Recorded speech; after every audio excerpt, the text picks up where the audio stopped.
squad, find your zone every day.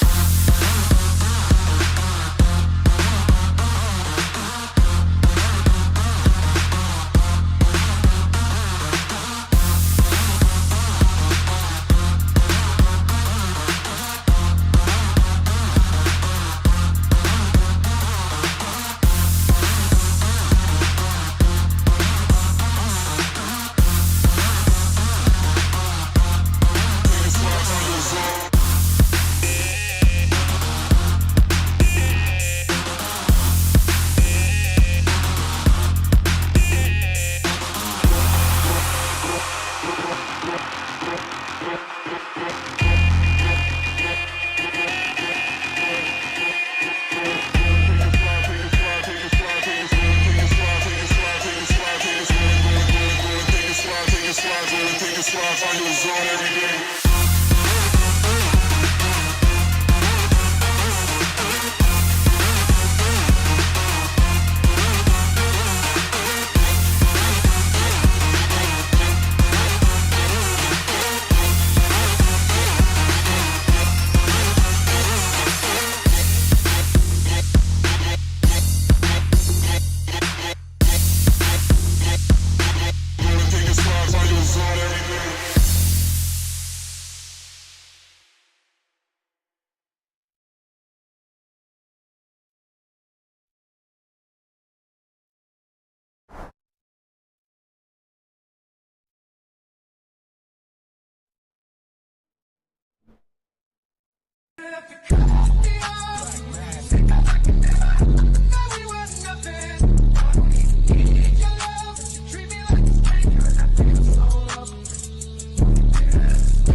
What's going on, you guys? It is Dollar Cost Crypto here with a surprise AMA show, man. What's going on, man? I feel like shit today. Absolute trash, basura. But what is going on, you guys, man? Hit the like button, subscribe, hit the notification bell, and welcome. And do 10 squats, air squats. And air squats, sir, and the air squats. That's right. That's right. Scared money don't make money. That's right.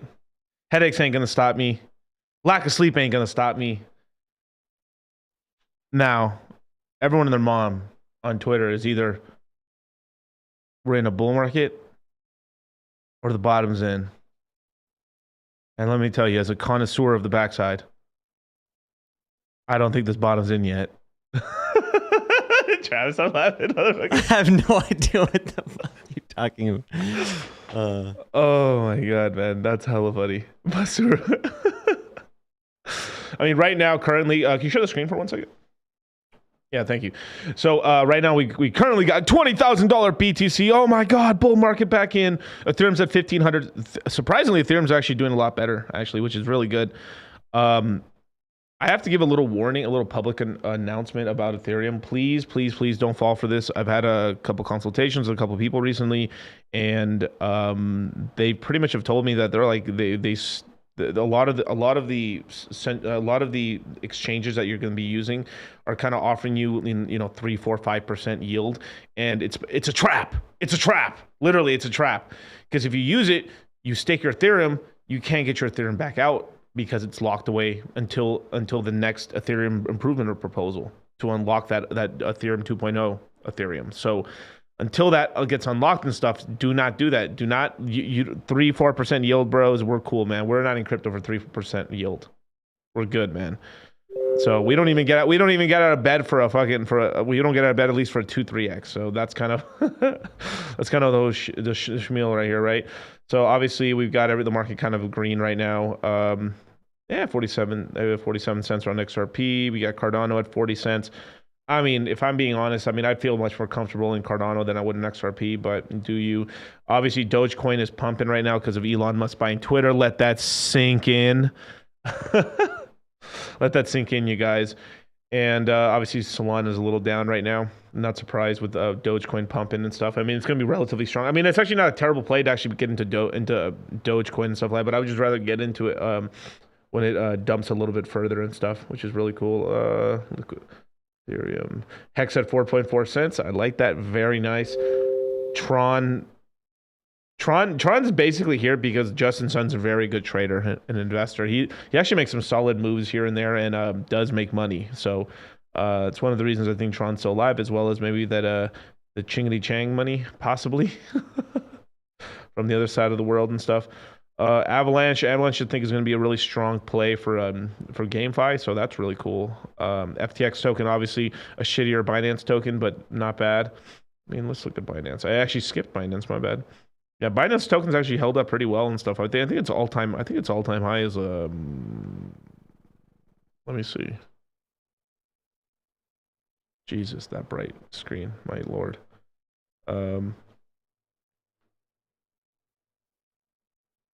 Where is it? Yeah, it's all-time high is basically $700. It's like 686 basically. So it's only down 56% from all-time high. So damn, it's held up pretty well. The only thing that worries me about this coin possibly is I feel like it won't do crazy all-time highs and stuff until you basically get the IPOing of Binance USA. Once you get that, then something like the BNB token can really go up in value. But if I would like to think about multiples of where this could go, I mean, $2,000 would be like kind of where I think would maybe max out for this cycle. But still, that's a really good amount of return for your capital and stuff like that. But I mean, if you just kind of do a quick calculation on it, right? If we're talking, let's just call it a flat 300. Let's say 2,000 divided by $300. Wow, dude, I swear I'm not doing this on purpose. You guys. Every time I fucking do it, bro, I don't know what is up with me, man. Like, full screen me right now for a second, Travis.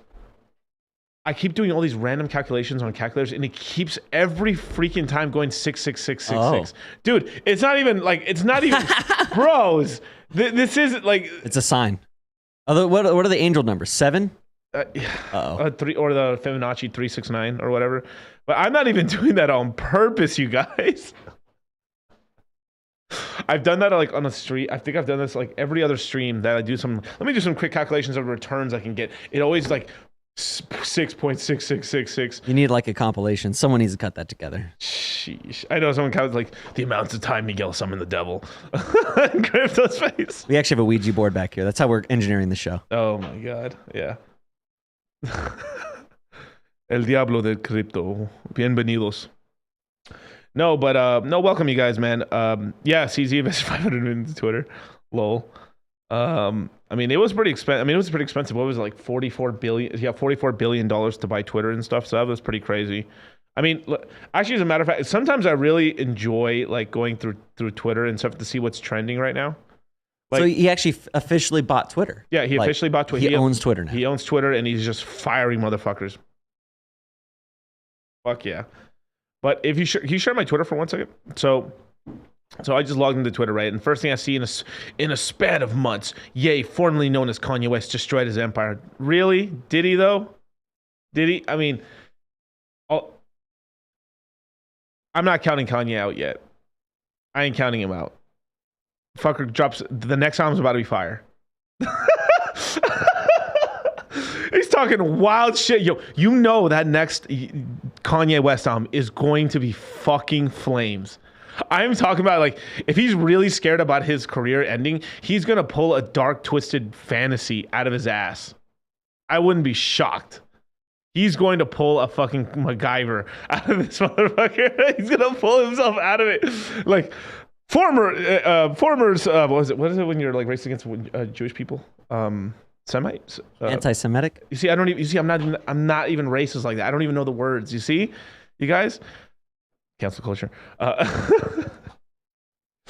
But you know, he'll be fine and stuff. The thing is too is like, I think this may be a giant ploy to get out of contracts.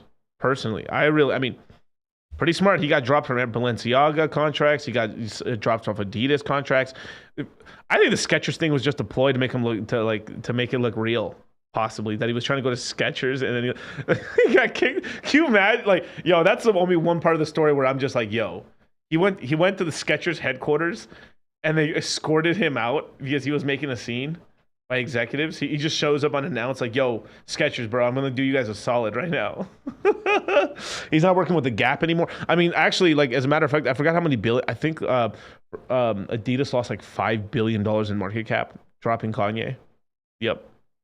Yeah, because there's a lot of sneakerheads and stuff that are people don't understand brand and don't understand like how long this man's been famous and like how much of a trendsetter this guy is and stuff. So obviously I'm not about all that anti any culture shit, but man, I don't know, man. But like it's gonna be hard to cancel a motherfucker like this. It's gonna be tough, man. They're gonna try to Andrew Tate this guy too, Sneeko this guy. We'll see. Oh, Alex Jones, shit, shout out to the GOAT. But yeah, man. I mean, and then you go back to the next thing, right? Our boy, Mr. Beast right here is seeking for a $1.5 billion valuation for his YouTube channel and company, which is actually huge news, actually, because okay, now recently, right? There's been all this acquisitions from Spotify and all these other kind of big kind of platforms and stuff that have just been buying podcasts up, as well as people have been doing these crazy multi-million-dollar deals in the podcast game. That's all off of basically Joe Rogan getting that fat check and everyone going like, "Oh, whoa, I can get money for this?" And then it starts a gold rush for content and stuff like that. So if this deal does go through, then we're going to start seeing crazy brand deals and sort of maybe like semi-buying, kind of like how in the music game you buy about like half of someone's masters and and half of their publishing and sort of those sort of deals, where that might end up start happening for some of these channels, and this could start this little mini golden era where like people are just getting paid up the ass for their YouTube channel and content and stuff. So we could possibly with this, we might see a little gold rush, and within like 2-3 years we might see the YouTube top possibly because of these evaluations and stuff. So really interesting. And wow, it just actually got took off my page right here, but I actually was looking at when I was looking at this earlier, Tom Brady's wife divorced him. Oof. Like oof. He just lost the game too. Right. Yo, I got to shout, like, yo, Tom Brady's wife didn't want him to go to the Buccaneers. He wanted him to retire, and he said fuck that shit, and he got himself another Super Bowl ring. Yo, Tom Brady's the GOAT. Like, who is she going to find better? Like, honestly, like, who is she going to fuck that's better than Tom Brady? If I'm being honest, like, there's only, like, there's, like, Tom Cruise? I mean, Tom Cruise is cool. I fuck with Tom Cruise, but it's just, like, I just sometimes think, like, man, women are so fucking delusional. It's not even funny. Man, dude. Jazeel was a cool Billy, though. Yeah, but guys don't care about money like that for the most part. There's some bum ass motherfuckers out here that like just want to live off the girl, but that ain't me, you know. I don't think she's capable of finding anyone better than Tom Brady, because I think she's just finding someone less than her.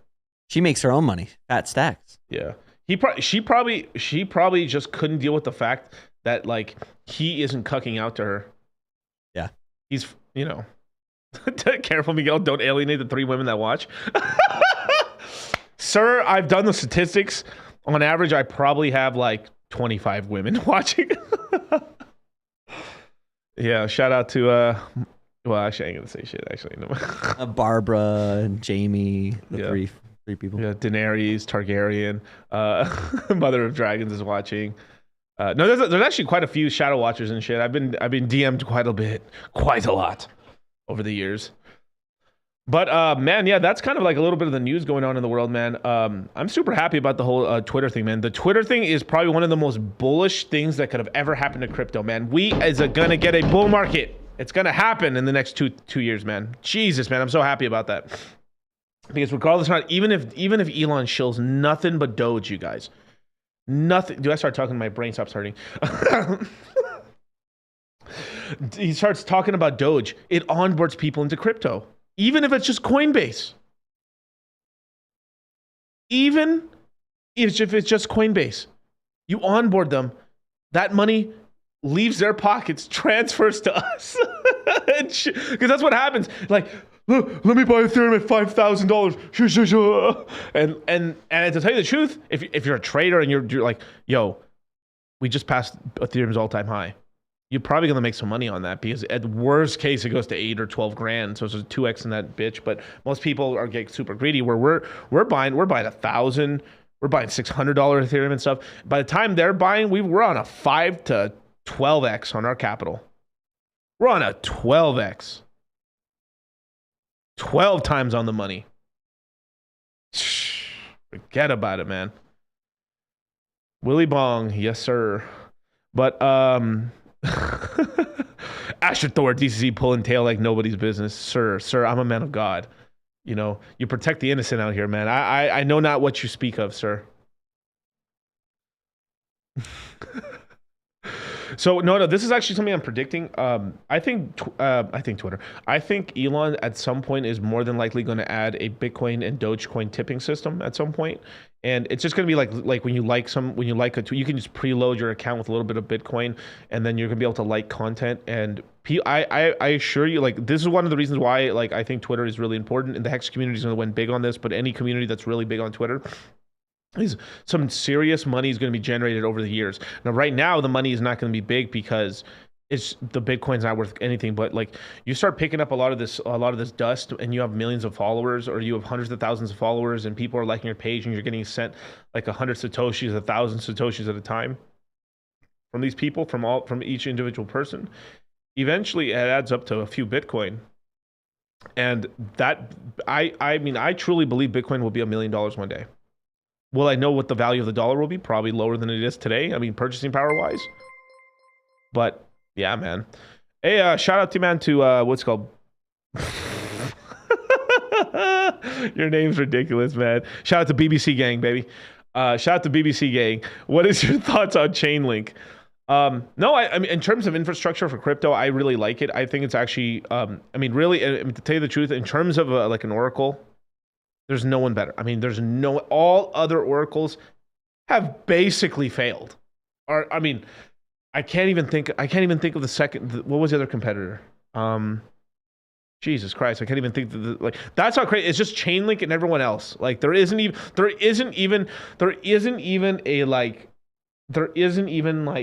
Pepsi or nothing. There's like Tab. There's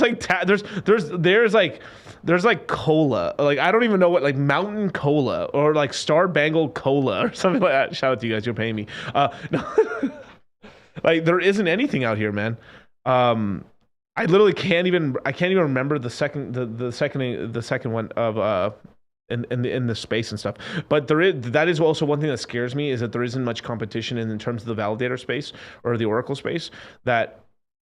This has been one of my oldest conspiracy theories in crypto, has been that the way crypto crashes, we're going to have this horrible crash one day, right? And it's going to be because of a Chainlink fuck up. So what Chainlink mostly does, now Chainlink does a lot of different things, but one thing mostly it does is it gets data from the real world and puts it into the blockchain to tell the blockchain basically what's going on. Because even when there's a block, like depending on the block, there's different sorts of blockchains, but a lot of times they don't even know what time it is.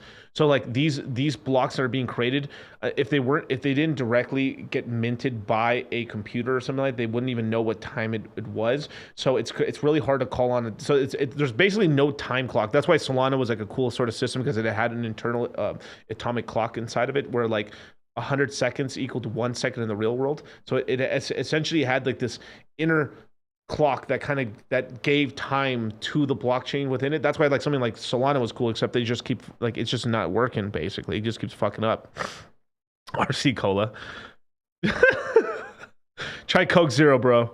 Coke Zero.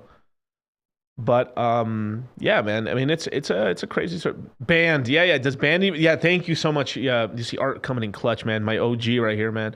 Yeah, Band Protocol was basically Binance's attempt at it, and I think it pretty much failed. And if it's still around, I mean, Binance is barely using it. I mean, that's how crazy it is. So, I mean, I will say this, but in terms of price performance, man, I don't see Chainlink doing nothing for right now. But typically, Chainlink does really well in the beginning of a bull market. So I'm talking about once we hit the bottom, from that bottom up until the point where we hit a new all-time high on BTC, or we're close to the all-time high Bitcoin, that the first half to the first quarter of the bull market, Chainlink does really well, and then it typically just falters and doesn't do much. It just kind of like limp dicks it for the rest of the bull market. It gets a little pump at the end. I mean, when everything is screaming, I'm talking about $69,000 Bitcoin, everything with like topping within a month of that, then you get a little pump on Chainlink. Can you share my screen for 1 minute? Let's go to Chainlink real quick. I start talking this crypto stuff, my headache goes away, like the throat clears, voice gets deeper, testosterone goes up. You become more alpha. More alpha. Now I'm talking in my competency. No, so basically, yeah, so its all-time high was basically $52. Really? I thought it was a little higher. Here's the thing. Sometimes these prices on these sites are a little off because you actually could see them hit much higher prices on different exchanges and stuff. Because I remember this being a little bit higher. I saw this at $71. So I'm a little shocked by that, actually. But okay, 50. Let's just say it is. We'll believe the rules. People rewriting history. 52, like $52, right? So I mean, this thing could maybe limp dick to like $100, right? And it's currently at $7. So not bad. I mean, like if this comes out to 666 again, I'm gonna be pissed, bro. Okay, $100 divided by 7.12. Bienvenidos a la Diablo. That's a 14x. Not bad. It's a 14x. That's not bad, but that's holding top to bottom, right? Now, if you did the same mathematication on Ethereum, right? We talk about $5,100 divided by, let's say we catch it at $800, 6.3x, right? So it should is the hopeful, should get more gains. But let me redo that math right here, because that's with me speculating that Chainlink gets to a double of its all-time high, right? So if it's $52 divided by 714, 7.2x. So it ekes just barely ahead of Ethereum gains. Now, if I'm thinking tokenomics wise, which token has better tokenomics? Ethereum all day. So if I were a betting man in terms of where I would put my money outside of a short-term trade, I would just buy Ethereum, man. I mean, that's kind of how I would think about it, man. Now, if like, whoa, there's some big news coming out. Sergey's coming out with some really crazy stuff for Chainlink. Then maybe there's a short-term, like 3-month, 4-month play. We get in Chainlink. Boom, it pumps up. Exit stage left. Leave a moon bag, which is like you leave 30-40% of your position in there, just in case the shit does pump. You don't want to rope yourself, right? The worst thing is selling a quote. Like there's a quote I saw that was so damn genius, man. There's a quote that's so damn genius. Sometimes I'd rather ride a coin to zero than ever have the chance of the coin going to fucking like nirvana. Like, so the moon bag is there, even if it's 20% of the original position, just to keep something. So if it just goes like it does an ungodly 10x pump or something like that, or it just does a 20-30x, you're like, yeah, I had more coins, but fuck it, man. You still get to catch some gains off that, and that's all it is about. It's about catching some gains here. So it's like you never know. Sometimes these coins can just scam pump, and you definitely need to have a little bag. This is the only time where I'd recommend having these. Like the moon bag doesn't count in terms of coins you're hyper paying attention to, but your main positions are coins where you're really paying attention to and you're more concentrated. Where a moon bag is more, it's leftover fumes there, but you have enough there to actually scalp out like maybe 2 to 3 times the position if things go incredibly well. Now, yeah. Let me keep going down. Paul Carlin, man. How do you get into the course, man? You get into the course by using this link right here, cryptomindset.access. It goes on sale. It goes on sale November 18th. And it will be only on sale for about 5 days. So leave your email right there, man. And basically, you will get an email notification as soon as it goes live. It's only going on sale from November 18th to the 22nd at midnight Pacific Standard Time. We only open the course for 5 days, and then from there it is completely closed. From there, so there you go, man. So let's keep going down. Okay, Doberman.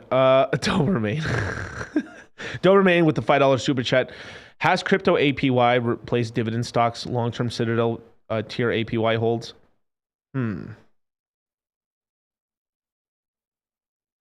Some have.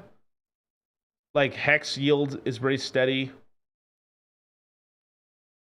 Ethereum yield over time will be where you can count on Ethereum yield. There's a couple coins out here where the yield's pretty halfway decent. So you have the ups, like you're still in a very volatile asset. So you could still lose money even though you're getting paid the dividends going up or whatever, or the APY is being steady and you're getting paid good stuff. The coin can go down. So it's just basically a sweetener for the most part. You basically do want to buy the coins at opportune times. And then you're getting the yield. That just makes it awesome. So it's a negative. It lightens the dump on your coins. But if a coin dumps 80% and you're earning like 20% a year in yield, it offsets it a little bit, but it still sucks basically. We're at dividend stocks. The dividend stocks can still go down, but that's steady Yeti. I mean, you put money into Disney, Coca-Cola, or something like that, or Procter and Gamble, or JP. I mean, not JP. Actually, no, Bank of America, or there's another one with a decent yield. Johnson and Johnson and stuff like that. Like those have steady dividends and they've been around for a long time, but you need serious money to make money. I mean, like you basically on any of these dividend stocks, in order to actually pull like $30,000 from the market, you basically need $1 million, right? Now, if you did the same amount right now, if you dollar cost averages about $1 million into the market, like tops in 3-4 years on any of the, if you made a nice dividend aristocrat portfolio, right?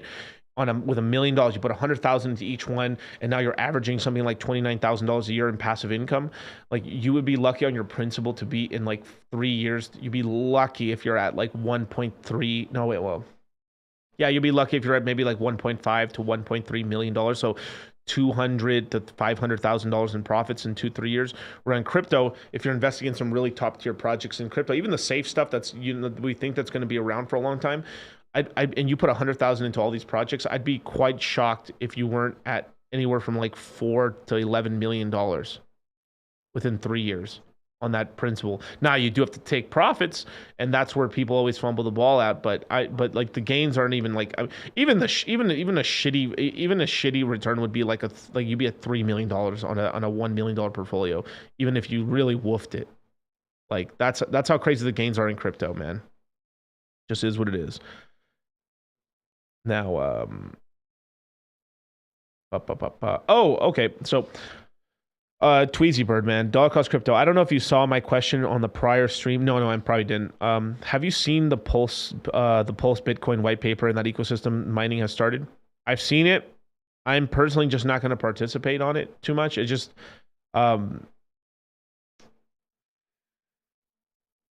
I don't want to say I'm not going to participate. I'm still debating it, honestly. I'm debating whether I want to pursue it or not and everything like that. I do have a bunch of Pulse Doge and stuff that I still have. I sold half of it, and I sold half it at a decent profit. The other half, I just pretty much just kept it as a moon bag. I don't know. I have to I have to think about it and stuff. Just something I'm still pretty much debating on it. The thing is like the golden rule, right? The Richard Hart cinematic universe, right? In the Hex ecosystem, if Richard doesn't like something, at a snap of the fingers, right? He could fuck your day up, right? And I know for a fact that he doesn't like Pulse Doge. For a fact, I know that. It's actually kind of hard to do a middle finger in this thing. But I know for a fact that he doesn't really like it. Now, he's pretty disappointed in a lot of people in the community and stuff like that. And now this is me talking. This part right here is me talking, not him. So I want to speak for Richard here, but I'm just guesstimating probably because it's just taking money that could be dollar cost averaging into Hex and kind of pumping and kind of holding up the Hex price and stuff. Now, obviously, Hex has done pretty well in the last couple days. I mean, we've gone from 3 cents to a penny, or that'd be crazy. 3 cents to 4 cents. But shit. Maybe if we didn't have so many shit coins, we'd probably be at 5 or 6 cents right now. Maybe even 7 cents. Who knows? The thing is this is one risk that happens. Why the Hex ecosystem is going to become very seasonal, especially with the coins. Is it's going to be a round robin of pumps going on, right? Like this coin's pumping, this coin's pumping, this coin's pumping. The Holy Trinity, the Dark Triads are pumping now. These are pumping. The Richard Hart maximalism tokens are pumping now in certain orders and stuff. And we'll have to see, man. But Yeah, man. I mean, but it's at some point, I'm just guessing it's probably the smartest thing is probably to pump and buy pulse, because all the liquidity pairs are going to be based off of Uniswap V3 or V2, and because of that, right, that'll help pump up the price of the rest of the tokens. But if that's not the case, where it's not the main source of liquidity, and then people are using like more hex pairs and stuff like that, then I mean, there's a lot of speculation there, right? But yeah. All right. Tragolia Veras, if I pay for the course in Ethereum, is there still a discount? Yes, there is. There's a 15% discount. So there's always going to be a 15% discount in crypto if you pay in crypto. Now, if you're in the Citadel, if you join the Citadel today, you will get $50 off the course just for joining. And that's a pretty good deal. You get to be in the chat and stuff. You get to be, and I would definitely, like, you guys have, literally, if you guys want to be a part of whatever fight club or whatever it's going on right now in the crypto, inside the Citadel, Travis, can you share the screen for 1 second? So if you join up right here at cultivatecrypto.com and hit Citadel Telegram access right here, it's $100 a month. When you join up, you will instantly get $50 off the next crypto mindset course. Every additional month that you're inside the Citadel, you basically get $50 off every single month that you're in the Citadel. And this stacks on top of itself. So you can get the 15% discount plus the $50. That's $200 off the course. Now let's just say you skip this course for some reason, maybe just because, like, you know, you're losing brain cells, or possibly, you know, dropping your head a little bit, and you don't take it for like 4 or 5 months, right? So you would store up $250 of a discount, and then on top of that, you could use the 15% discount. By paying in crypto, you would basically get $150 off plus the $250. You would get $400 off the next course. The one if you took Crypto Mindset Q1. Damn, son. I don't know what to tell you about that. That's an awesome deal. And that's not even talking about all the cool stuff in there. Every week we have a crypto newsletter that talks about on-chain analytics, that talks about charting TA, that talks about crypto fundamentals and crypto news. That is curated by me, Charlie, and Mike. That gives you tidbits of information that we think, like, this is some interesting news. This is some interesting stuff that we want to look at. Oh, this is a resistance level that we're kind of looking at right now. Oh, this is breaking down. Last one, we just had a whole one on Hex and Hedron. We had a whole, and you can, if you sign up right now, you can instantly get those in all the past emails, newsletters that we've given to you as well. So as soon as you join the Citadel, you can get access to all the previous, you can get all the previous newsletters that we've actually released as well. So that's a really cool thing. All right, thank you, Travis. Yeah. Definitely join up, man. Shit. It's fucking alpha in there, man. But damn, I mean, but really, there's something special going on inside the Citadel right now. If you join up, check the pinned message, you are going to be like, wow. That's all I can say, man. So, there you go. Let's skip down a little bit. And on top of that too, like the more and more people we get inside the Citadel, the more we can do cool stuff, man. There's actually something, let me tell you something that we're planning to do next in Q1. We're planning to do the crypto mindset meetup, baby. Yeah, the last crypto mindset. Travis, let it run.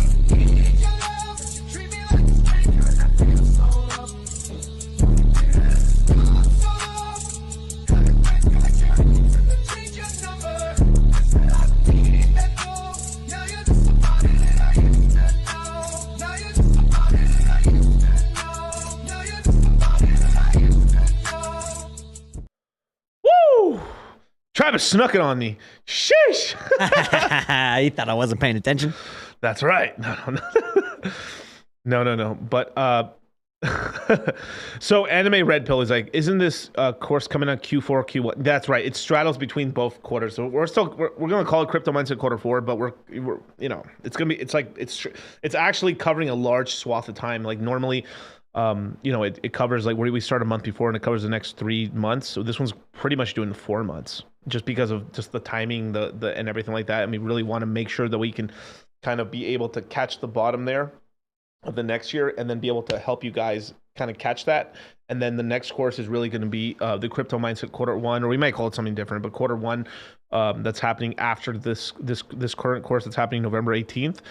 That course right there is going to be about buying the lows on a lot of the other altcoins that haven't pumped yet, as well as catching kind of breakouts. So there's going to be a lot of kind of little action where there's going to be once Bitcoin bottoms and then we catch the bottoms and everything goes up. A lot of the coins are going to be pumping up, but there's going to be coins that are really good that haven't pumped yet that we can actually do these short-term trades in, get in, and then bam, catch the impulsives on them.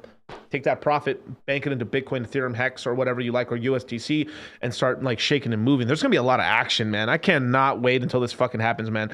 There's some really, really, really cool stuff that's gonna happen in the next year. I'm gonna give you guys I'm gonna give you some alpha here. This is a free warning right here, okay? I'm expecting a big pump and dump next year. I'm talking about we're going to get a huge run up on the crypto market. Nothing like a bull market, like going to all-time highs, but I'm talking about like Bitcoin possibly ramping back up to $30,000 to $40,000. And then we're just going to get fucking smacked down to 20 G's. So I'm just telling you right now, you heard it here first. Just be prepared. That's going to happen. We are going to get something like a 2019, early 2020, where we like pump, like when Bitcoin pumped from $3,000 to $14,000 and then dump back down to $6,000. That's somewhat where we're going to get next cycle. And it has a lot to do with the macro as well as like the Fed's pausing rates at some point next year and then commencing increasing rates and then printing money and not printing money. There's just so much fuckery going on in the macro market. I just want to give you guys that warning right now. 2023 is going to be quite a ride, you guys. So make sure that like you are hyper paying attention and stuff like that. Now, there's somebody asked a really important question here, right? So where is it? There's a really great question. Okay. Traga Dia. I'm sorry, I'm very bad at names. Vertas. How can someone stake broke? What? With this information, I'm guessing it's like how can someone that's broke with this information do in the Citadel? I'm guessing pretty well, I think. I mean, like at the very least, like you're gonna be around a lot of people talking and stuff like that, and then you can ask a lot of questions. We'll answer you. You can so if you want to get my attention inside the Citadel, you go at dollar cost crypto, ask a question, and I will typically answer it within a certain amount of time. Same thing at Charlie at Cultivate Crypto.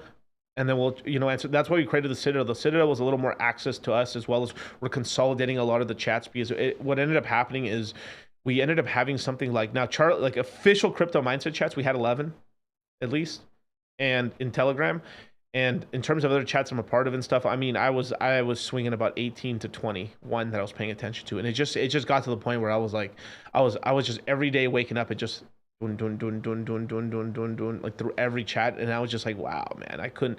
It was very difficult. So I was like, we need to concentrate this down in one chat so we can answer the most amount of questions, as well as when you answer someone's question, you're actually answering another person's question as well, because they may have the same question, or people may have two different types of questions and then get answered by both by reading those comments and stuff. So you kind of killed three birds with one stone. So that's kind of one of the reasons why. But we also wanted to provide extra value to you guys, give you guys a little bit of a newsletter, as well as, give you guys a discount for the courses. I mean, that's something that they've always been asking us for quite a long time. So we always wanted to make sure to, give a discount code for people. So for our, true supporters. I think he meant, how can someone stay broke while well, either way, man, it's pretty hard to. I mean, like the thing is it keeps you paying. It's pretty much, you got to be pretty bad. I mean, pretty bad, bro. Whew. But shout out to KSB TV. Hey DCC, hope to see you in Cali for the Hex B Day, man. I can make it, man. I'm gunning for it, but it's gonna be tough for me, man. The course schedule and everything. We might be in the middle of the courses, so I probably won't be able to make it. But if I can make it, I definitely will, man. Shout out to you guys. Let's see. Let's get some more questions in here, man. Let's see. Catch the bottom. La Mariachi. Let's see. That's some great production quality compared to your Discourse days. Oh yeah, man. We've leveled up. Shout out to Travis, baby. But yeah, man. We've definitely upped the production value quite a lot. That's it. That's all we've done. Jabroni, what's going on, man? How much we benching? Well, if I'm benching like, I don't know, not one. I don't do really 1 rep maxes, but when I'm doing like 3x5s or something like that, I was hitting recently like, what was it, like 225, like 280 to like 295, somewhere in that range. Yeah, so we're in that range, pretty close to 3 plates, but not. I bet you I could do 3 plates if I was doing a single and stuff, but I just don't want to get injured or nothing, or I don't really want to tweak anything. The last thing I want to do is injure myself and not be able to hit the gym and stuff, because like, man, I'm getting in shape, you guys, man. I'm down right now. I'm 246 pounds right now, dude. I'm literally down a pound from yesterday and stuff. That's crazy. The fuck yeah, man.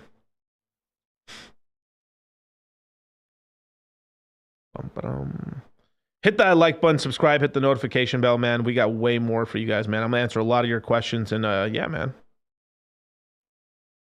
Pro Fighter, this is actually a really great question, man. How do you personally vet new coins for their viability in the space? What things should we look for so we don't get bamboozled? So, obviously, right? Like the future, a lot of times everything can be right about a coin and everything goes wrong. That just happens, right? But there is signs, right? So something I like to call the box, right? 4 points in the box, L7 loser, the box, right? So the first point of the box, right, is who's the founder / team? Second point of the box, what type of community does it have? Does it have any community? Does it have a big community? Is the community a bunch of fucking idiots? Is it a community of a bunch of nerds? Like, what type of community does it have? But the most important thing, does it actually have a very fervent, like literally cult-like community that really believes in the project? That's really important. 2, product market fit. What does it do? Does it do anything? Is it a meme coin? It's okay if it's a meme coin, as long, like, if it's a meme coin, then you see how these 2 fingers are connected to each other? Look, community. What does it do? Like that right there. Those 2 go hand in hand. If it does nothing, then damn, is it nice to have a community that believes in nothing. Shout to Seinfeld. Like that's kind of like some of the most important points. That's why I say this finger is probably the most important, which is community, right? And what does it do? Product market fit. What is you see it working? And this is where it gets a little more tangible. Where like you being in the space for a long time, you can kind of suss out like, would people actually use this? Oh, this is actually pretty cool. This is pretty innovative. Or like, this is an L1. It's a little copycat, but there's a big community behind it, and I think it's going to do well. And then it might get product market fit because people are using it a lot, right? And 4, right? The fourth one, right, is basically, who are the major investors? Is it mostly community invested? Is it VC backed? Is it just one big who are the big players in the ecosystem? Is it these big Ethereum whales? Is it OG? Is it like guys who invested into Bitcoin early on? Is it like OG Ethereum whales? Who's actually like backing the project, right? Is a really important thing. That's where it takes a little more research, and you kind of, that out of everything, you kind of find out over time. But if a project's very new and it's actually has its kind of like pitch deck sort of page and stuff, they usually tell you like, these are the key investors. So then from there you're able to kind of figure out like, wow, there's a lot of XRP money in here. More than likely, one day they're probably going to add it to ISO 2022 or whatever the hell they're calling it nowadays.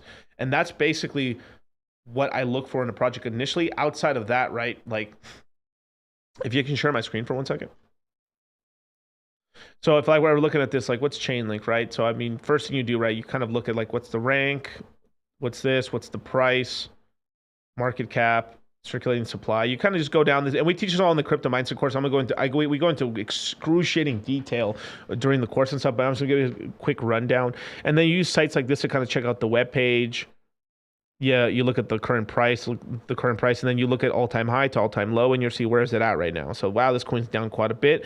And this is kind of a cool little, so if we were if we were past the all-time low, this is where this information is really, really, really valuable, where you look at a coin, it's like, wow, it's actually down a lot right now, and I actually think this thing actually has legs, and you do the research and the community believes in it, so like, wow, this thing might actually come back to life. And that's where you can possibly make a good value investment, right?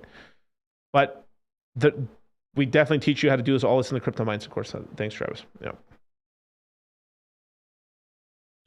It's a great question. Yeah, Big Daddy BTC. Hard enough handling one Telegram chat with a couple thousand notifications daily. I know, right? I mean, just through those 11 chats. I mean, we had like 11,000 people plus through all those chats. So yeah, it was a lot. Let's see. I wanted to ask how to stake on Gemini, but I'm in YNC, so crypto sucks here. Yeah, crypto just sucks. You just get into DeFi, man. If you so learn how to use a MetaMask. It's probably gonna be one of the most important things. Buy Ethereum, get your Ethereum onto your MetaMask. Always send a small little bit of Ethereum to that address. If you lose $15, it's better to lose 15 than 1,500, right?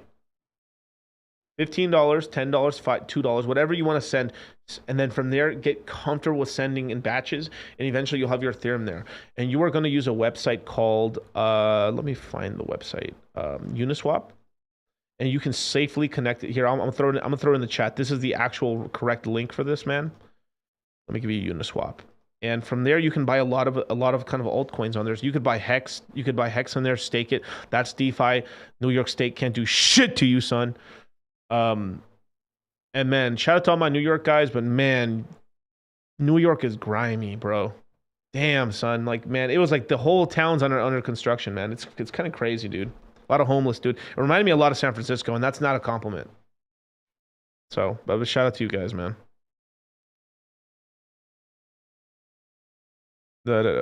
Nate, fuck off. Hey, hey DCC, what's your moon math for the Hedron auctions? In terms of what? If you can answer below, like what in terms of price, or what are we talking about here? In terms of, or like terms of how much things are gonna, like the discount versus the hex price. Do you think Ethereum is gonna go lower than 500 this year or next? Off of what I'm seeing right now, I think it's gonna go lower than 500 next. Well, fuck, man. It's really a toss-up, really. I mean, I'm ready for whatever. I mean, like, honestly, it's happening in the next 4 months, right? Like, I've been saying that for a while now. So it's like, it's either happening between December to March is really going to be the lows there. Now, there is a big incentive for the market to dump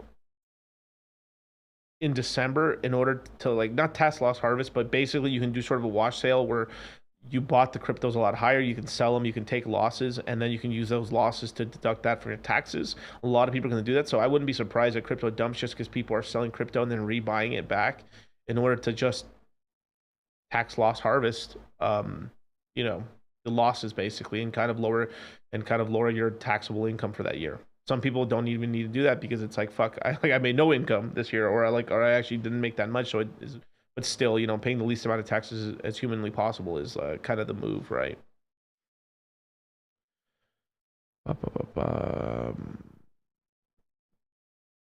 Did you hear that C-Bum got injured? Oh shit, did he actually? Oh damn, yeah. Shout out to C-Bum. He's a goat right now, man. That's sad to hear, man. So I wonder who's gonna. Yeah, what kind of injury? Let me know. Yo, France, is the Citadel ever going to move to Discord? Why, yes, it will. One day. We are thinking somewhere, once the Telegram gets somewhere above 600 people, I mean, currently we're in the 400-ish range right now on the Citadel. So, yeah. So definitely, like when we get to 600 to 800 people, somewhere in that range, we're gonna expand to the Discord. So when you sign up to Citadel, you will both get a Telegram and Discord as well. So we're planning to upgrade as time goes on. We're gonna add more and more features and more things. So as you sign up, you'll get this service and that service and this group. It's gonna keep growing, you guys. And man, just wait, you guys. It's growing, man. You guys are in the alpha right now.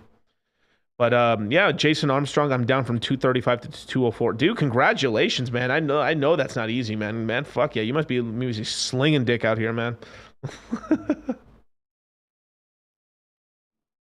All right, Leroy Jenkins.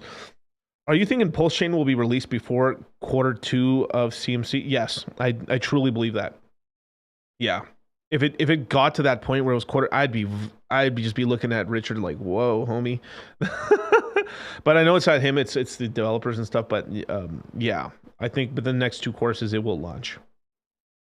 Damn, I'm putting like a 95%. If it didn't, I'd be pissed at that point. I'd start getting really pissed off at that point. Dustin Olson, the box rules all. All right, Alex Santos, DAI or USDC for swapping? What's better? I think USDC. I think USDC has more pairs, honestly, and more deeper liquidity pools and stuff. So, but you can use a website called Matcha, and you can use DAI, and then let me see if I can get Matcha for you, the official link for you. Here you go, man. This is the official link. Don't use any other link right here. This is the Matcha link right here. Even if you had DAI, it could route and sell. It would temporarily. It could actually. Let's just say you wanted to sell something. It will literally route and sell your DAI for USDC, then use USDC to sell it. So even if you don't want to change it out and stuff, you actually can use Matcha, and it will automatically get you the best price. So Matcha, I love using Matcha. Matcha is a cool sort of thing. And that's right, Alex Santos. Like the video, you ninjas, man. Stop shadow watching. Subscribe already. You're watching me every day. I live in your head rent free. All right, let's keep going, man. All right. PNW Hex, $5 super chat. Okay. So what's the best software / service out there to give me details on my buys and sells in this year? Etherscan's a mess. Tax prep. I would probably, we are making a crypto tax service, but it's not ready yet. It's taxes. So me and Charlie, as well as Steve from accounting, literally his name is Steve and he's an accountant. We are making a crypto tax service, and we hopefully will have it before we will have it somewhere in Q1 of next year. That's kind of what we're gunning for right now. It's just there's just a lot of legal things we have to get done, as well as taxes, as well as there's really like we're actually going to be one of the, I don't think we're going to be the first, but we're going to be one of the first ever, like, to regular customers, like crypto tax service and stuff, like where you actually will have a trained professional talking to you, as well as many different other types of services. It's going to be pretty a la carte for people, whether we're going to teach people how to do their own taxes or have someone hold their hand, and everywhere in between for high level and low level investors and stuff like that. So that's what we're planning to do. But in terms of, like, I would pretty much do Coinly. Coinly's a great service. I used it for my taxes last year.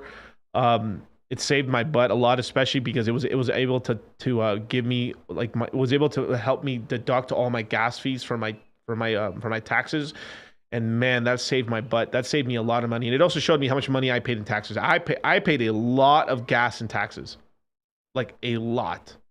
I was pretty shocked of how much money I was literally wasting when it came to gas fees and stuff, as well as when you pay that gas fee, it's also tracking when Ethereum was really high. So that gas fee you paid caught it at that price, so it really helped me deduct quite a lot of money off of my gains for that year and stuff. So Coinly is pretty cool, but we do plan to make something a little bit more user-friendly than Coinly, because even for me, it was quite difficult to be able to go through all my stuff. So crypto taxes are an absolute headache, man. Jesus. But there you go, man. Let's see. Sebum also fired his head trainer. Really? Damn, son. Damn. I didn't even know that, man. Let's see. Okay, here we go. Stimmy check equals BTC. Dollar cost crypto. When the snapshot happens for Pulse Chain, if you have Hex on a ledger, do you have to move it to a MetaMask to get the free coins? Not sure if hard wallets like will have Pulse. No, you don't. As long as so ledgers and Trezors are fine. MetaMask are okay. Most people have their Hex kind of connected to a MetaMask that's connected to a ledger or a Trezor as extra security. But that should be fine. Yeah, you will get credit as long as it's not on an exchange. You want to have control of your keys. The whole thing about Pulse Chain and Hex and Richard is basically they want you to have control of your own keys, not your coins, right? So sometimes we have to use middlemen for certain transactions, but it's in and out in Debray. We send money there, get our coins, take our coins off as soon as we can, and that's the whole gist of it, basically. So don't worry. When 15K, Miguel? Soon, man, soon. Hey, for sure, send me check. Let me see any more questions I missed.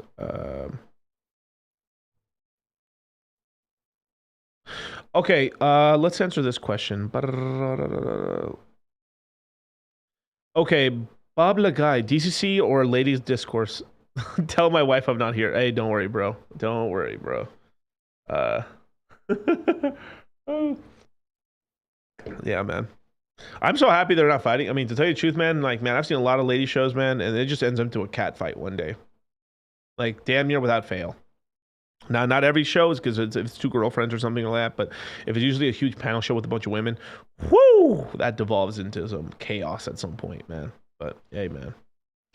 Anyway, fuck Master Hex. How awesome it was spending time with Richard? Is he exactly the same as he was on camera as he was off camera? Yeah, dude, he's a really cool guy, dude. It was really fun hanging out with Richard, man. Like, my dude was a hound. A lady's hound. I ain't gonna say the other word, but he's a hound, man. Like, I mean, he really is like charismatic guy, really nice dude and stuff like that. Really, like pleasant guy to be around. You know, I really enjoyed talking to Richard and stuff, hanging out with him and stuff, being there in the Fresh and Fit studio, in the clubs after, in the bars and stuff, and doing all that stuff. I mean, it was a really cool experience and stuff. I mean, I got pictures of me and him like fucking full of dollar bills and stuff like this and all this money and everything. I remember he was like, he left the club because he picked up these 2 broads and stuff, and then he was like, he just handed me a stack of bills. He was like, here we go, bro. Toss them. All right, bro. Thanks. Peace. He's a cool dude, man. So yeah, he's a great guy. Let's see. Zamori, would you say you are mostly in cash? How is your portfolio currently broken down? Yeah, I'm in a lot of cash right now, but let's see.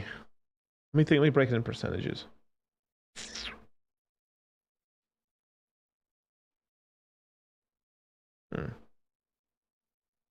I'm probably 50, 60% cash right now. 50, 60% cash. I have some cryptos I didn't sell. Obviously, I had all my locked up Illuvium. I have Hex and stuff, and a couple other coins. I actually have quite a lot of locked GameFi assets as well as land. I have quite a bit of assets, Top Shot stuff. There's just a lot of different assets. I have let's go. I still have a lot of Decentraland. I've got a lot of Decentraland land, wearables and stuff like that. So it's mostly GameFi stuff in land, and then Ethereum and Hex and Hedron and a couple other things and stuff. But I still have a pretty good amount of cash. I would say I'd have to really add it up in terms of percentages to give you a percent, but somewhere between 50, 60% cash right now. So Pro Fighter, so all those in the chat and taking time to better themselves financially, mentally, and physically. Heck yeah, man. Speaking of much, I tried to set up some limit orders on Hex and they failed. Yeah, you got to do them like one at a time, bro. Yeah. Let's see. Paper Sin. That's a good question. Yo, Miguel, what's a good crypto wallet that I can use to take my crypto off the computer and lock up in a personal safe? Try Ledger. Well, let's see. Yeah, probably. I would do the Trezor Model T. Trezor Model T. I would. Let's see. Do I have one here?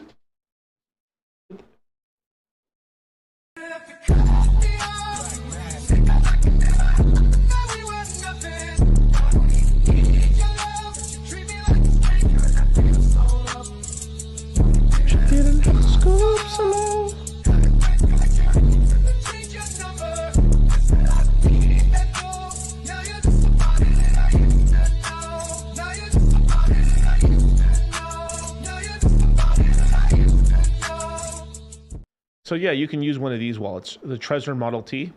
It's a great wallet. I think I trust. This is the wallet that I trust the most. Obviously, a Ledger Nano S also very well. Does very well. Let me see if I can show you. It'll pretty much kind of look like this.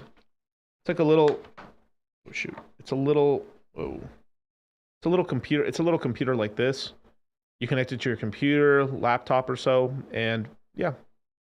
Pretty awesome stuff. They're like, now the Trezor price keeps going up, so this is like a t-shirt damn near. Like originally these things were like $99, and now like I think they're over $200 for one of these. Wow, really? Yeah, they keep going up in price and stuff like that, and they're gonna probably come with some new models and stuff over time and stuff. But yeah, definitely. This is a great wallet. It keeps your stuff safe. Now over time, some coins aren't available, but over time they keep adding more and more things. So all the major currencies, even Hex, you can put it on here and stuff, and Cardano and most of the major cryptocurrencies are there now. If it's really new, you can't add it to there, but eventually they start adding everything over time. So do you own custody of your coins with that, or is it on a cloud or something? I'm asking a general question as if I didn't know. Oh yes, you own your key now. Well, technically, all crypto is not in the cloud, in the metaverse, no, in the blockchain. But technically, your coins are not in the wallet. What you have in there is the keys to access them, basically. That's what you have custody of.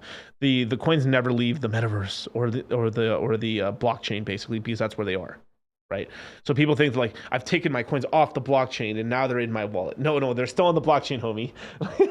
They're just there in the wallet, basically. So if like house burns down, Trezor T melts, You can buy another one and just activate your keys again with Yep. your Yep.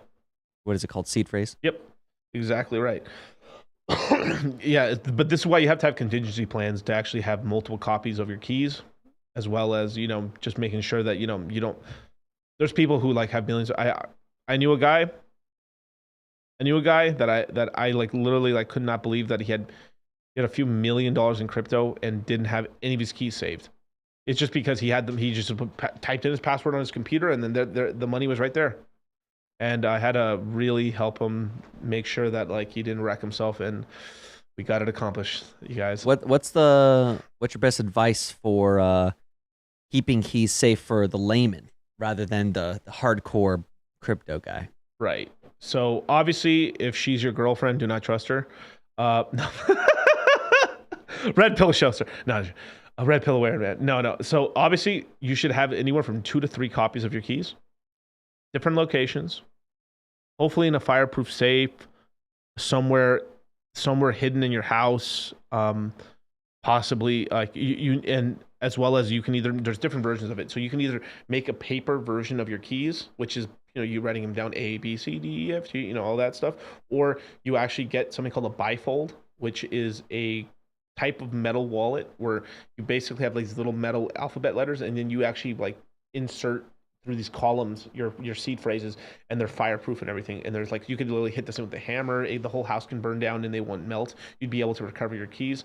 I think that's probably the next level step, especially but for most people, they're starting off, they don't have that much money in there. It's just mostly, I would just tell them to make 2 copies starting off, and as things get a little crazier, then we start upgrading. Because it's like, if someone has like $1,000 portfolio or $2,000 portfolio, you know, you could spend on a Trezor, and I think it'd be safe to start it with a Trezor. But, you know, like we're talking, if you have a $2,000 portfolio and then you're spending $250 on a Trezor, you know, you're spending 10% of your portfolio on this, 10% for safety. I think that's really cool. But I would think this is really useful is once your portfolio gets to like, you know, $10,000, $8,000, $5,000, then from there you start saving, you start kind of protecting everything and updating. But the key things you should always have copies of your keys, and then kind of keep them in 2 separate places. Now the tough part sometimes is if you have people in your life you can't trust, and that's where you get into this really crazy sort of situation where like then you know, people have very terrible situations with their brothers and sisters, or they hate their mom and dads are fucking crooks. Just happens, you know. People sometimes like people get really shitty rolls of the dice, you know, when it comes to life, you know. And so you then have to figure out places where you can hide your keys. And the thing is I can't give some of the best advice on that, because I don't know a lot of people's situations, and as well as like they think this is a safe place, and then if I were to look at that, I was like, that's retarded. Why would you hide your keys there? Another big warning I would tell people is like, do not leave your keys inside of safety deposit boxes. The U.S. government has been able to open safety deposit boxes illegally. Well, I think legally now, but like they can open the safety deposit boxes and they can jack your shit. Same thing with bank employees. Like a lot of bank employees don't know, they know about crypto barely, but in the next 5 years, they're going to start getting wise to like, oh, these are keys. This isn't just their spelling homework they saved for some reason, right?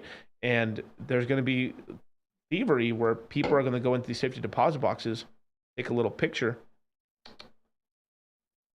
take the picture on their phone, walk out of there, jack you about a year later, and you won't even know who. You're just going to get robbed blind. So there's a lot of risk with this management, but this is why like a lot of people, the layman and stuff, doesn't want control of their keys, because it's responsibility, and people run away from responsibility all the times in their life, always. There's power and responsibility, because you have control of your money, and then you have ultimate control over yourself. But people don't want that control for their lives a lot of times, because there's no redo button. If you mess it up, you lose your key, you lose all your money. So it's a lot of responsibility, and some people just don't want that. They want someone to custody their money for them, so they can have someone to blame. And that's essentially before crypto, before owning fiat, like paper money was a thing. Yeah, like banks became. Like, people didn't want to just secure all their stuff inside their homes. They're like, banks are safer. Put them there. So what's the next evolution of keeping your keys safe in a 2050 whenever everyone has crypto, everyone's operating in it? Is it just going to be centralized again? Like, people are just going to get lazy and do Partial of it, yeah, partial of it is going to be centralized. I mean, the thing is, it's always going to be decentralized. Most people want convenience, so they're like, I wouldn't be surprised that 80-90% of people are going to have like something that has access to their keys. And there's going to be some people that are going to be super anal about it and just create all these things. Like they're going to make like they're going to make wallets where you can just generate your own seed phrases, and then they'll just be able to like, you know, the family money and stuff's going to be basically a nursery rhyme book for passwords or something. But that just is what it is, you know. Or you could pull an Andrew Tate and memorize it all, of course. But then there, even that's got a risk because there's wrench gang. Like what, you know, the wrench gang is like they like. People could put a gun to my head and I'd be like, tell me your seed phrases. I'm like, motherfucker, I can't even remember what I ate last week. I couldn't even tell you. They would just have to kill me and kill. Like literally, I wouldn't know it. I couldn't even tell them. Like that's the sort of thing. And where like if you do know your keys by heart, like if they're torturing you, gets dark and stuff. If they're torturing you, you would give up the keys, especially if they're threatening a family member. Like fuck the money, dude. Like I cherish my family more than the money. Right, but like, if they had me there and like I literally could not tell them, you know. So it gets dark, man. It gets real dark. So you know, shout out, you know, hey, buy a gun, stay strapped. Put a titanium plate in your head just in case, with your seed phrase on it. Oh my god, that's pretty funny. But don't keep anything safety deposit boxes that you can't live without. They can freeze bank accounts. Yeah, and it's mostly now some banks, sure, you can't do that, but in other banks you can. And who knows, man? Who knows? At the end of the day, man, when this crypto stuff like right now, look, can you share my screen for 1 second? Right. So up here, right, the market cap of, let me see if I can make it a little bigger. All right. So right now, the market cap of crypto is about $1 trillion. I don't know how by the end of this decade, this isn't somewhere close to 8 to 12 trillion. It could even be bigger than that. It could be way bigger than that. But we're talking about, we're a $1 trillion asset, barely. And within the next 20, 30 years, we could be 100 trillion plus asset, right? That's 100x on the whole crypto market. And some coins are going to get way more than that. So when you get a basically 100x in the amount of money that's in there, it does things to people, and people are going to act very strange. So I wouldn't be, the sophistication of people trying to rob you is just going to go up and all kinds of things. So it's just staying safe basically. So yeah, you can take it down now. Yeah. Kevin O'Leary thinks he'll be the 12th sector of the S&P. He's probably right. I wouldn't be surprised. Yeah, he's probably right, man. So that's just is what it is, man. I think you missed a super chat. Oh, did I? Somebody was in the chat earlier saying you missed it. What? Let me see if I did see it. If I did, let me see. Okay, Young Villain. I'm so sorry, I didn't see that. Sorry. Young Villain with the $5 super chat. For someone planning to join the crypto mindset course, would you suggest setting up a MetaMask and crypto wallets beforehand, or wait until the course? If you can set up a MetaMask, I think that'd be really great, or just play around with it. But we'll definitely teach you how to do everything inside the crypto mindset course. But it is always nice to just play around so you kind of get used to the system. It just kind of makes the process a lot faster. So there's plenty of tutorials on YouTube and stuff like that. But just make a MetaMask, put a little Ethereum in there, and start playing around. And right now the Ethereum gas fees are cheap, not for long, but they're cheap right now, and it's a great time to be learning how to use crypto. So, hey, thanks, Young Villain. Let me skip the new questions. Was that the one? Or no, that was just recent as you were searching. Okay. Let me see.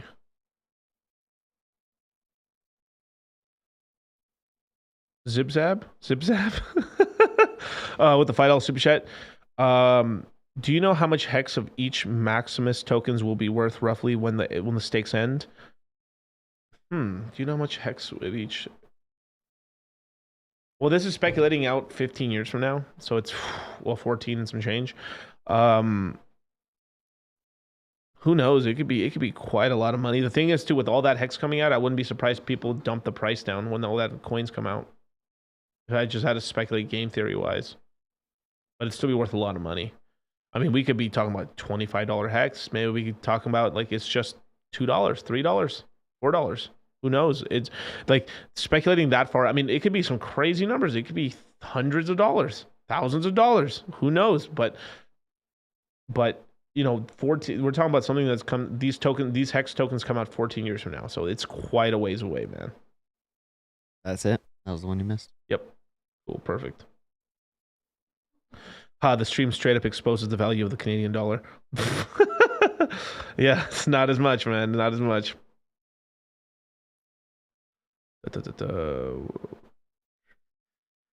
Let's see. Yeah, so and definitely if you're starting up with the crypto mindset courses, please go open up a Coinbase account, and either a Kraken or an FTX account. Some of the big exchanges there, basically with the Coinbase, a Kraken, or a Coinbase and an FTX, you pretty much have access to a lot of the cryptos you need in order to start moving money around and getting into the DeFi space and basically be able to control your own crypto from there. But yeah, man, thank you guys.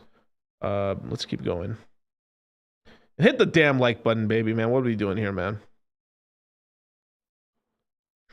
Nate the Great AMA, thoughts on Polygon Matic? I mean, I think it's a great coin right now. Would I buy it right now? I probably wouldn't. I'd probably wait for it to get a little bit cheaper, but I think it's going to do really well. It's basically the premier L2 to Ethereum, basically. I mean, it's basically the main thing for Ethereum right now. It's the most development on it. A lot of tokens. There's a lot of GameFi. In terms of like big players, I mean, like they're a huge swath of the GameFi space is going to be on Matic. The other swath is going to be on Avalanche, and then there's the rest of them are just going to be IMX and all these other ones kind of fighting out for the rest of the scraps, basically. So yeah, man.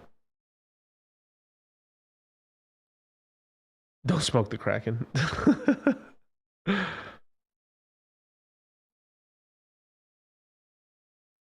Leroy Jenkins, if you could do one thing and you know you wouldn't fail no matter what would you do? I could do one thing and you know you wouldn't fail no matter what. I'd blindly guess the Powerball numbers. Just win the $1.5 billion mega sweepstakes. Shit, man, that's funny as hell. Is Charlie in studio next week? I don't think he's. Well, I have to check this. I have to check the dates. No, he won't be. But within the next 2 weeks, me and Charlie should meet in person the next 2 weeks. So yeah, crypto mindset party, baby. It's gonna be crazy, man. We're gonna do some streams here in studio, and we'll help him. You know, he's moving over here, and then we're gonna help him just kind of situate everything around and stuff. So Miguel and Charlie meeting in person for the first fucking time in the history, man. I've never met this guy in person. We've only talked through Zoom and phone calls and stuff. And I mean, look at this. We built this empire as being like friends on Facebook. LOL. Moon Gang for the win, man. That's crazy. That'd be hella fun. I've been kind of poking. I was back when I was still talking to John and I was talking to Charlie. I was kind of poking at them for a while about like, yo, you guys are probably gonna end up selling the fucking. You guys are selling the Japanese top, man, because man, Japan is doing bad right now, man. Oof, their economy is taking a beating right now. Yeah, and you know one thing, like, you know one thing that's been bothering me a little bit too. There's such a fucking like, all right. There's such like this is a popular thing in the world, and it's from a bunch of like asshole Europeans. Not saying you guys, but like there's a lot of YouTubers just shitting on America and like, yo, have you seen Europe really? Have you been to other parts of the world, bro? They're just as much shitholes as everywhere else. Like I don't even know what people are even talking about right now. Like they're talking like. I really think it's just because they get pussy a little easier in other countries. I really think that's all the fucking why like the other countries are better. If I'm being fucking honest. Like, let's be for real. If type 1, if you believe that, like the real reason a lot of people is like, wow, these countries are so awesome now. They're beautiful and you get to experience cool stuff and stuff. The other part is probably because they're fucking pussy arbitraging. Let's be for real. Man, hit that shit.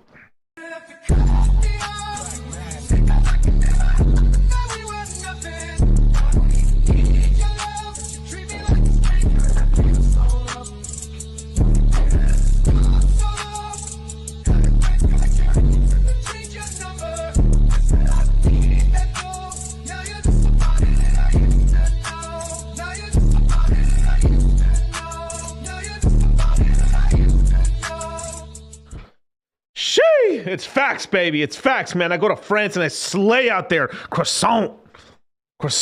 French croissant, son.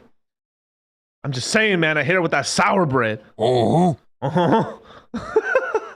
it's true. I mean, like, hey, I ain't knocking it, bro. It's cool. Like, oh, I love Brazil. Like, me and Offie Kingdom were talking about this, man. I love Brazil. Do you?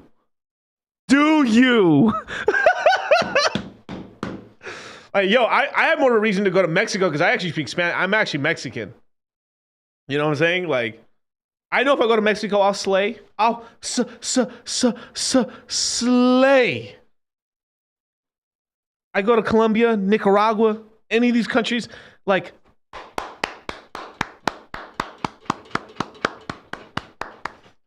Celebrating. I was just celebrating, man. Like, oh my God, they're just clapping all night. Wow. The wrestling. Let's be for real. What are we talking about here, man? The same thing too. The French guys come in here, or guys with good UK accents come over here to the United States, and girls are like, "Oh my God, his accent and stuff."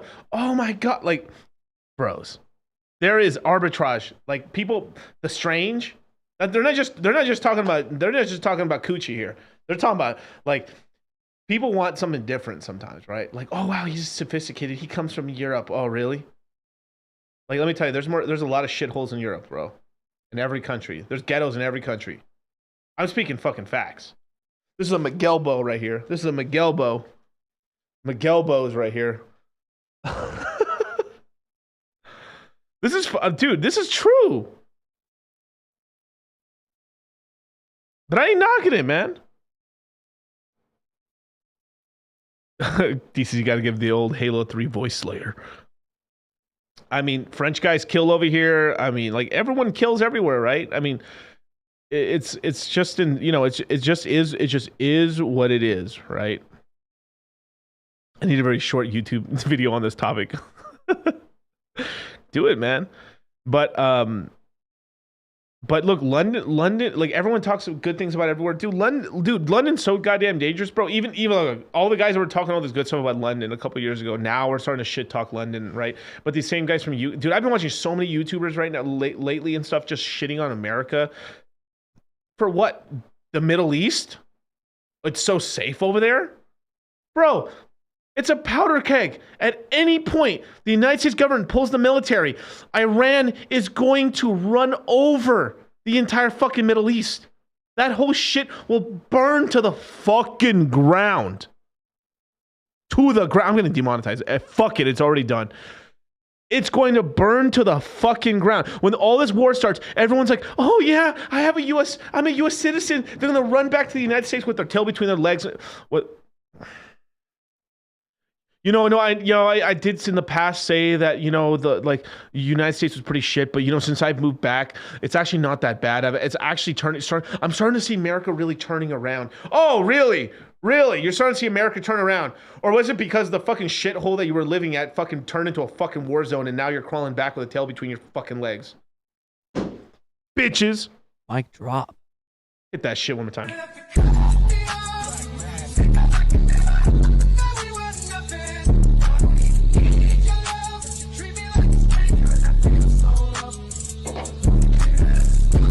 My headache is going away, dude. It's like I'm coming back. I'm waking up again. Hulkamania going wild.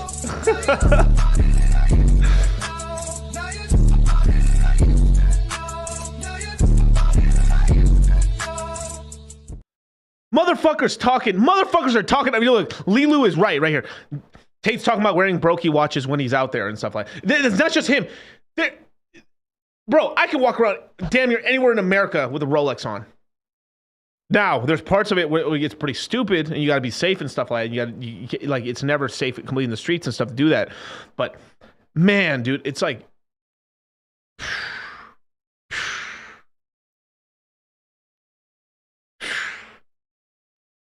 I'm just telling you, man. Like, this is the look. Maybe I fell for the fucking blue pill, hook, line, and sinker American dream shit. But bitch, I am the American dream. My parents are immigrants. They worked really hard all their life to give me a good life. I'm working my ass off, and I'm gonna make my family stupid wealthy. dummy thick bank accounts. All the Bitcoin, top of the citadel, running everything. Presidito, Lord Leto. I'll at least be a governor one day.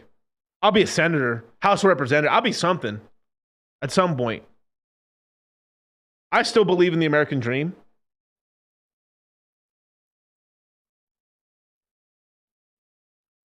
But there's just so many people out here that just squander what they have and then they just run away and America's a piece of shit. Well, it's like America could be better if we'd all fucking work hard at it and try to pull it together. Now, I'm not happy what's going on here. There's some fuck shit, but like, yo, don't get it twisted, man.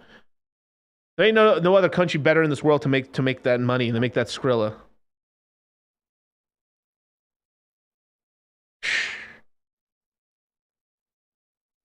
It just, it just is. I mean, it just is what it is, man. Look, the world is deglobalizing. When the United States military is not out here defending the seas. Now, I'm not talking about that patriotic bullshit like, oh, with the America, the free, no. Basically, what the United States government and military really does is protects the sea lanes and stops the retarded countries from fighting with each other. Most countries are led by retards. Absolute greedy, disgusting fucking idiots. This world has always been in conflict for fucking ever. We've been most countries, as soon as they were able to use boats, fucking invaded each other to pillage, rape, and take land from each other. Forever. The world is a fucking crazy place, and the safest time in human history has been under U.S. rule, U.S. imperial rule. I don't give a fuck what you say, fuck what you heard. There's been no time in human history other than when the Americans, not the UK, because everyone hates the British. Let's just be for real. I mean, the British fumbled the bag bad. No one. This world has not been this world. The reason this world has been able to prosper and so many people have been able to get out of poverty is because the United States has been in command and control, and with an iron fucking fist. Oh, you want some freedom? Oh, you want to stop? You want to start bombing these freighters and stuff that have oil? Tomahawk cruise missile. Boom! Shut the fuck up. We number one out here. Yo, tell me why all of Europe is begging the United States, please stop Russia. Oh my God, Russia is hurting us. Stop, help, send relief. Oh, I thought you guys were the biggest motherfuckers on the planet. Oh, it's Mother Russia fucking making you guys have a bad time? How come every time Europe's in trouble, they beg the United States to save their fucking ass? Every time. Tell me. Am I wrong? Because I think I'm right.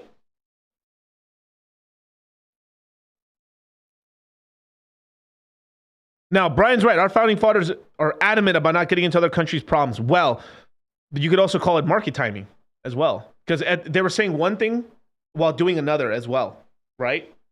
Now, look.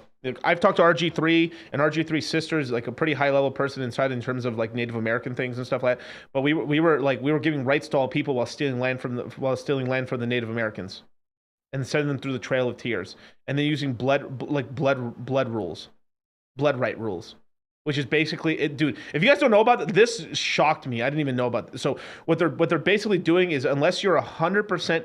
There's a certain level of, I think it's like 90 or 80% Native American. You don't get to call yourself Native American, and you don't get any of the benefits in terms of like the stimulus checks or whatever they end up giving you, and the rights for being Native American. So basically, over time, they're actually trying to breed out Native Americans. There is a lot of stuff that like America has done as well that I don't agree with, but every country does a lot of this fuck shit as well. But I'm just talking about in terms of just like overall, right? Like we're a bunch of cunts, but man, everyone around the world's a bunch of turbo cunts.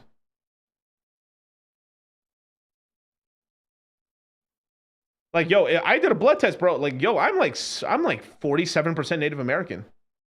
That's facts. Elizabeth Warren. I am 10,000x times more Native American than Elizabeth Warren. Facts. Oh my god, that's hella funny. Wasn't she like 0.0000025% Native American or some shit? Oh, and this is a crypto show. Amazing. This is what I'm saying. But this is what happens, man. You get it. Like there's a reason. Like I really gel with all this stuff because it's about controlling your money. It's about like freedom, and it's about making these mad gains and fucking making money and doing what you want. Like I actually agree with a lot of stuff Andrew Tate says. Like Andrew Tate's a G, bro. I fuck with Andrew, dude. Him and his brother too, and Luke as well, dude. I think Luke's hella funny, but um, but they say this shit right. Like, there's a swath of men out here that just want to have fucking supercars, bang broads, and have fun and stuff, and then at some point have a family and stuff. And there's nothing wrong with that, right? And the same thing too. And there's a bunch of women in crypto and stuff that want to live good lives, find a good husband, and do all that. Like, I think there's like people mostly the reason they want to get wealthy is for a goal. It's because they want to have a good life,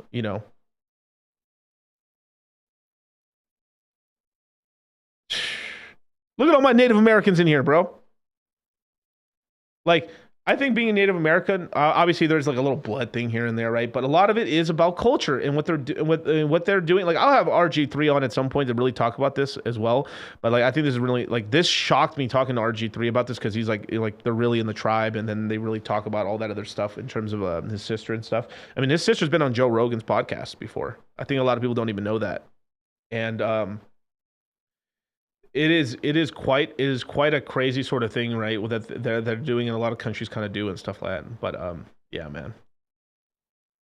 That's right, Hex Monkey. This stream is firebombing us with truth, man. What do you want to talk about, you guys? Give me some more questions, man. I'll answer it, man. If this is a surprise AMA show, you get a surprise DCC, and sometimes if you go woke, you go broke.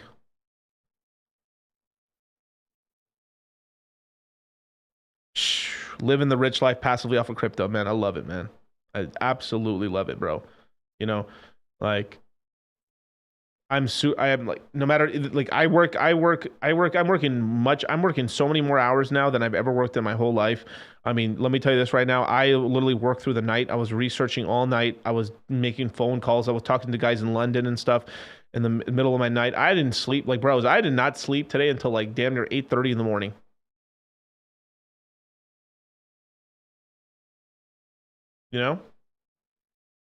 But I love it. I woke up today with a migraine. I'm still sick a little bit, but I'm still here trying to provide value to you guys because I care about you guys and I love the game, bro. It's like I've got that Jordan clause, bro. The love of the game. I love this game. Bro, what's your end goal, brother? Shit, to rule this planet. That's what it is. Leave this place better than how I found it. That's the end goal for me. I don't know. I won't get too personal and stuff, but yeah, like I'm yeah. Sometimes you feel like you're destined to do something great, and that's how I feel inside. I'm being honest about that. Since I was a kid. But anyway, SEAL Team Alpha, man. Shout out to you, man. All right, let's get back to the questions. Ryan Joseph, for someone that didn't sacrifice for Pulse or PulseX, what would you recommend a beginner do? Stack Ethereum, stack USDC, buy a little Hex. Those three things.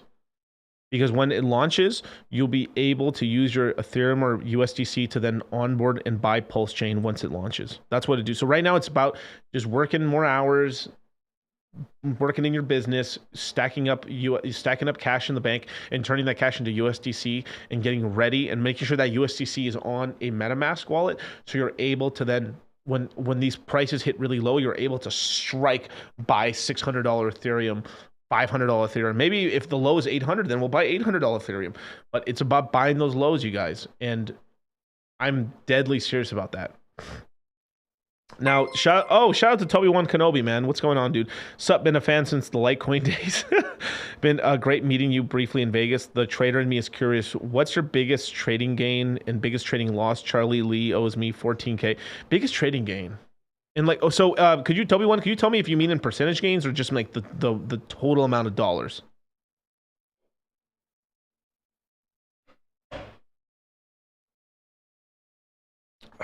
Damn, this energy drink's hidden.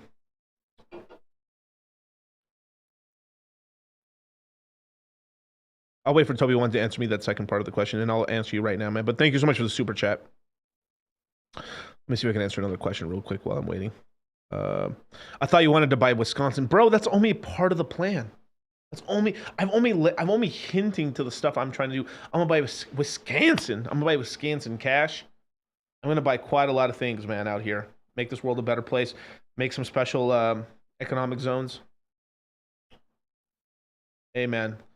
This is only a couple steps in the Citadel, man. We're gonna bring all you guys along too. I'm gonna need governors and emperors for these certain territories we're gonna be ruling over. Let's see, Toby One. Oh, dollars? Let me think. So, okay, been a fan for a long time. Okay, right, all right. So the trader in me is curious. What's your single biggest trading gain, biggest trading loss? Charlie Lee owes me 14 G's. Let me think. What's my biggest trading gain?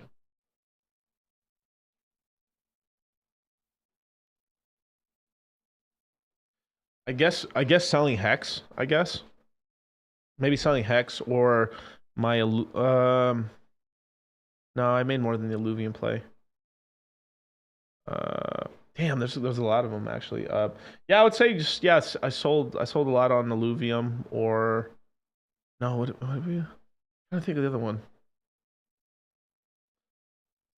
Yeah, I guess just in one shot, one hit. Yeah, it'd probably be either like I sold a lot of Illuvium or I sold a lot of Hex. Yeah. I took profits on Hex basically almost at the top. So, shing. There you go. In terms of a loss, I would say it's because I still held a lot of like Hex as well and stuff like, and took a big loss there and stuff. I mean, it's paper gains, but I mean like took a big loss there. But in terms of like a trading loss where I bought something and just got wrecked on it, like man,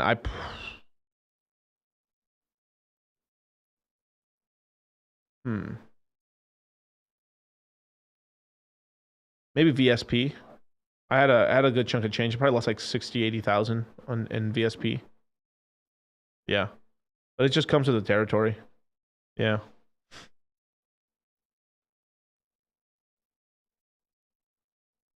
But anyway, hey, Hex One Tenobi, hey, thank you, bro.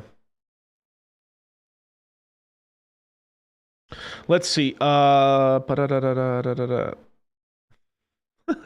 Watch, you'll be a MAGA attacker. Media will be covering you 24/7. Yeah, right. Shit. All right. So, Bobbly guy, what do you think about holding SHIB or some other rando token for the fork to dump into Pulse Chain immediately? The Hex trade seems way overcrowded. It's going to be overcrowded no matter what.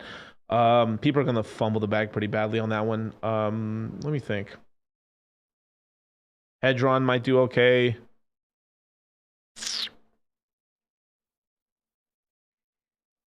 Doge or SHIB will probably do okay.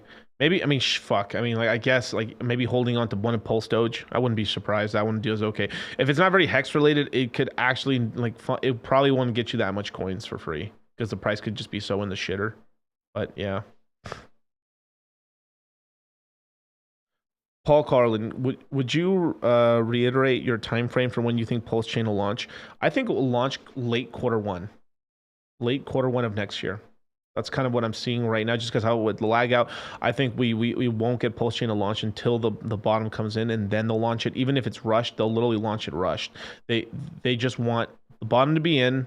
Richard to be call it like, yo, told you fuckers. I called the top in 2017. Called the top in 2020 and 2021. I called the bottom in whatever 2023 and stuff like that. Man, you can't get better than this. I'm out here. I'm fucking Gucci man, and then that's basically what he's going to end up doing.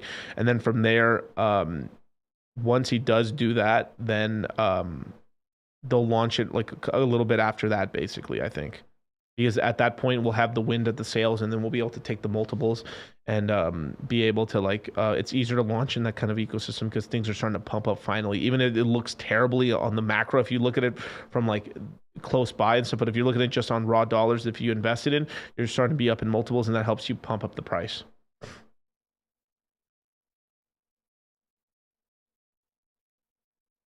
When Moon Gang Island, sir? Hey, probably not that far away, man. I wouldn't be surprised in a few years. Okay, young villain, is it a bad idea to do crypto on a phone? Any other tips to protect yourself? Well, you can use you can use like a phone app to buy on like Coinbase and stuff, and it could be pretty safe. But once it gets to a certain amount of money, you want to kind of get it on a computer and be able to put that on a cold storage device, or at the very least, kind of not have it on a telephone, because telephones can be hacked and stuff. So it's just typically not the best idea. But you can use a phone for little bits of money. It's fine.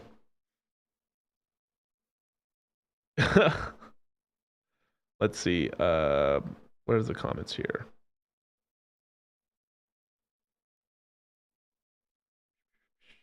I want it to be House of Starks. Barons, you need barons. Too many people in America with their eyes open. We got this in the bag. Heck yeah, man. Go Joe. What's going on? Miguel, buy an island, brother, and I'll join you.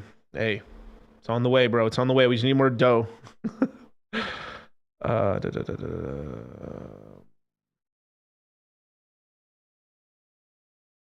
What's the moon math on $4,100 in hex right now if it gets back to all-time high? If it gets back to all-time high, let's see.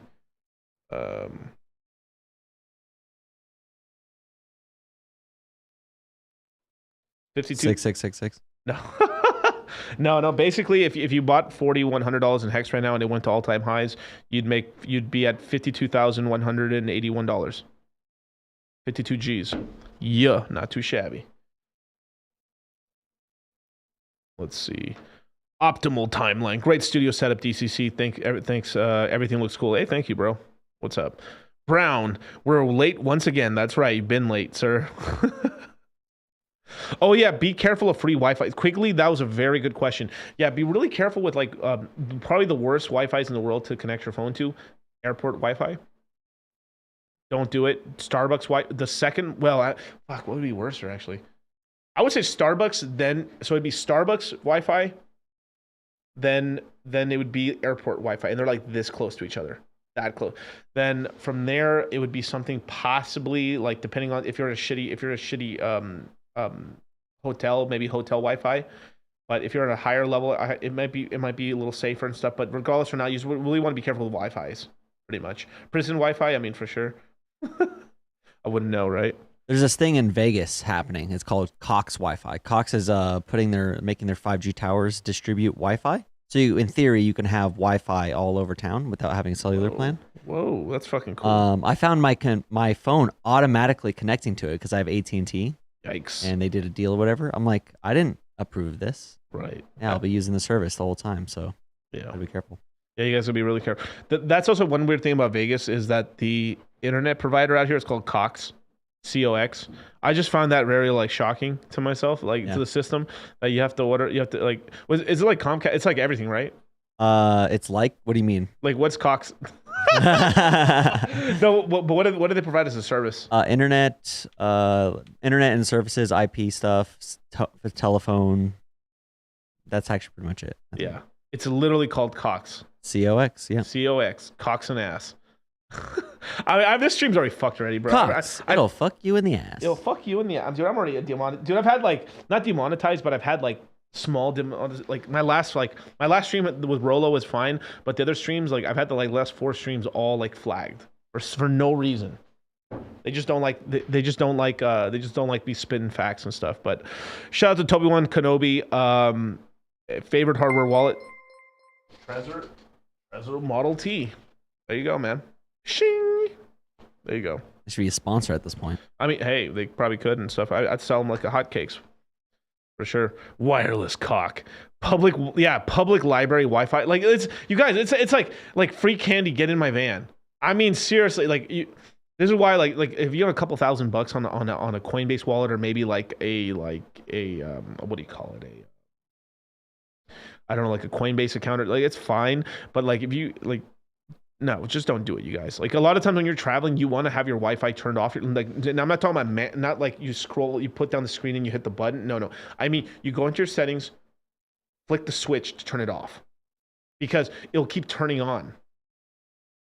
So that's one thing. There's a little travel stuff, and turn off your Bluetooth as well, just to have your phone a little safe. There's like little safer stuffs. It's just you always should be a little paranoid traveling, you know. And smash that like button, you guys, man. And if you guys don't know already, join up to the Citadel, you guys. There's a special event going on right now. If you don't get it in the next 2-3 days, you're basically gonna miss out. And I'm sorry, man. Plebdom is basically what's gonna be your future and stuff, as well as Crypto Mindset Q4 is coming out November 18th. You guys, if you want to get on the waiting list, go to cryptomindset/access.com. Can you show the screen for 1 second? Just leave your email address right here, and then basically you'll get notified as soon as it goes live. I'm talking about like literally at midnight. The minute it ticks over into November 18th, you will get the notification. You'll be able to sign up, and then you won't miss it out because it's only going to be on sale for 5 days. That's it. 5 days. 1, 2, 3, 4, 5, 5 days. All right. Thanks, man. But thank you guys. Tomorrow I will be streaming with Maddie Allen at 1 p.m. Pacific Standard Time. Yeah, man, I can't wait to talk to Maddie and stuff. We had a little bit of schedule conflict. We were supposed to stream today, but just some stuff came up. So I'll be streaming with Maddie Allen tomorrow, man. So it's gonna be really cool. It's gonna be like a really cool little Hex related stream and stuff, and just kind of seeing where he's at right now. But yeah, man, live in person, man. Tomorrow, man. So yeah, man, please subscribe to the channel, and please, for the love of God, make sure to follow the real DCC on Instagram. Don't get scammed. There's a lot of fake accounts of mine on right here. Can you show me the screen for 1 second? This is the real Instagram right here. I've just put it in the chat. It's always gonna be in my description box. If you don't know where all my socials are, there they are. Please don't get scammed. I don't want to read about any more people giving out free Ethereum. I'm not good. If you send me an Ethereum, I'm not gonna send you 10. A little bit of common sense, you guys, man. But I love you guys, man. I'll see you guys tomorrow at 1 p.m. Pacific Standard Time, man. And peace.